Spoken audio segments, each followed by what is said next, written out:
ಪುತ್ತೂರು ತಾಲೂಕು ರಾಷ್ಟ್ರೀಯ ಹಬ್ಬಗಳ ಆಚರಣಾ ಸಮಿತಿ ವತಿಯಿಂದ ಶ್ರೀ ಕನಕದಾಸ ಜಯಂತಿ ಆಚರಣೆ ಕಾರ್ಯಕ್ರಮ ಪುತ್ತೂರಿನ ತಹಶೀಲ್ದಾರ್ ಕಚೇರಿ ಸಭಾಂಗಣದಲ್ಲಿ ನಡೆಯಿತು.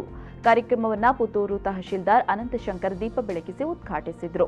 ಕಾರ್ಯಕ್ರಮದಲ್ಲಿ ಪುತ್ತೂರು ನಗರಸಭಾ ಆಯುಕ್ತರಾದ ರೂಪಾ ಶೆಟ್ಟಿ ಹಾಗೂ ಪುತ್ತೂರು ಕ್ಷೇತ್ರ ಶಿಕ್ಷಣಾಧಿಕಾರಿಯವರು ಉಪಸ್ಥಿತರಿದ್ದರು. ಬಳಿಕ ಕನಕದಾಸ ಜಯಂತಿಯ ಬಗೆಗಿನ ಸಂಸ್ಮರಣಾ ಕಾರ್ಯಕ್ರಮ ಪ್ರಾಧ್ಯಾಪಕ ಗುಡ್ಡಪ್ಪ ಬಳ್ಳ್ಯರಿಂದ ನಡೆಯಿತು. ಇಡೀ ಸಮಾಜವೇ ಮಾಡಲೇಬೇಕಾಗಿರುವಂತಹ ಒಂದು ಕಾರ್ಯಕ್ರಮದಲ್ಲಿ ನಾವು ನೀವೆಲ್ಲ ಸೇರಿದ್ದೀವಿ. ಕನಕದಾಸರು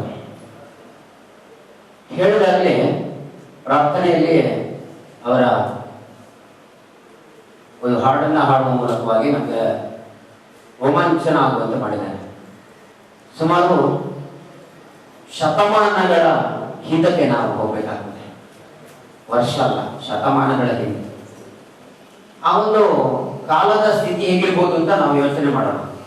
ಈ ಕಾಲದ ಸ್ಥಿತಿಯಲ್ಲಿ ನಾವು ಹೀಗಿದ್ದೇವೆ, ಆದರೆ ಆ ಕಾಲದಲ್ಲಿ 1509ರಲ್ಲಿ ಜನನ ಆಗ್ತದೆ. ಅವರು ಸಮಾಜದಲ್ಲಿ ಆ ಕಾಲದಲ್ಲಿ ನನ್ನ ಮಕ್ಕಳು ಹೇಳ್ತೇನೆ, ಆ ಕಾಲದಲ್ಲಿ ತೀರಾ ಬದಿಗೆ ಸರಿಸಲ್ಪಟ್ಟ ಅಥವಾ ಡಿಪ್ರೆಸ್ಡ್ ಕ್ಲಾಸ್ ಅಂತ ಹೇಳ್ತೇವೆ ನಾವು. ಡಿಪ್ರೆಸ್ಡ್ ಕ್ಲಾಸ್, ಬಹಳ ತುಳಿಯಲ್ಪಟ್ಟ, ಕೆಳಕ್ಕೆ